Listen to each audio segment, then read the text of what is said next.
നിങ്ങൾ ജീവിതത്തിൽ ഇവിടെ 50 കൊല്ലമായിട്ട് പെണ്ണെട്ടിയോലുണ്ട്, 40 കൊല്ലമായിട്ട് പെണ്ണെട്ടിയോലുണ്ട്, 30 കൊല്ലമായിട്ട് പെണ്ണെട്ടിയോലുണ്ട്. നിങ്ങൾ എത്ര കൊല്ലമായി പെണ്ണെട്ടിയിൽ?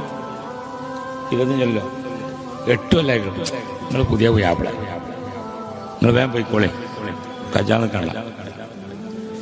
അങ്ങനെ സുബ്ഹാനല്ലാഹ് 40 കൊല്ലം ആയിട്ട് പെണ്ണെട്ടിയ ആളുകൾ നിങ്ങൾ എത്ര കല്യാണം കഴിച്ചിട്ട്? 40 കൊല്ലമായില്ലേ? അയണ് അതിലേറെ ആയില്ലേ? അയക്കണ്. ജീവിതത്തിൽ നിങ്ങൾ പെണ്ണുങ്ങളോട് പൊരുത്തപ്പെടിച്ചിട്ടുണ്ടെങ്കിലും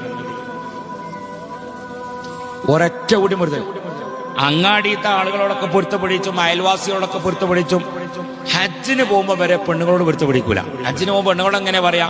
നാട്ടുകാരൊക്കെ വിളിച്ച് കൊയ്മന്തിയൊക്കെ ഉണ്ടാക്കിയിട്ട് എല്ലാവരോടും പൊരുത്തപ്പെടിക്കും.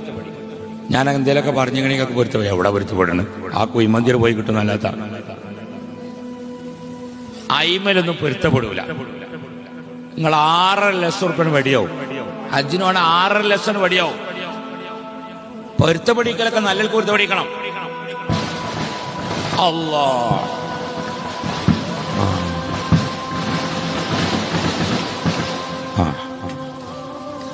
അപ്പൊ പൊരുത്തപ്പെടിക്കണ്ട. അപ്പൊ ഹജ്ജിന് പോകുമ്പോ നമ്മളെങ്ങനെ പൊരുത്തപ്പെടിക്കുക? 10 മോജ് ബേജാറാണ്ട് 4 ദിവസം കഴിഞ്ഞാൽ ഞാൻ അങ്ങോട്ട് വരും. പഞ്ചസാരയും മുളകും മല്ലിയൊക്കെ